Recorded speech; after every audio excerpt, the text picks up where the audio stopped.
Кыргызымдын башында ак калпагы кийилген жарашыктуу ак калпак кыргыз экенин билдирген. Кыргызымдын эң ыйык буюму баш кийим болот. Баш кийим ак калпак деп айтылат. Калпак кийизден жасалат. Биздин ата-бабалар баш кийимди аздектеп, сактап келишкен. Калпактын көптөгөн түрү бар. Аны жашына карап кийишкен.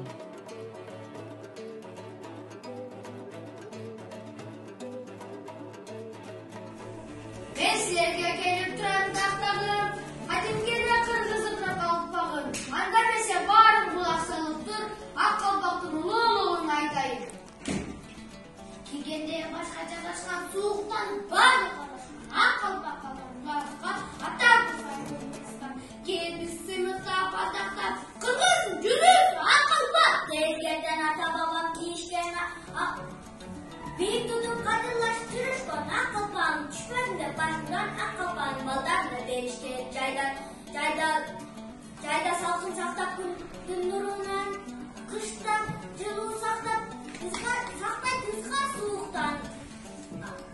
Жашка карап түркүн калпак кийишчү айырмаланган тала чачык кыюудан.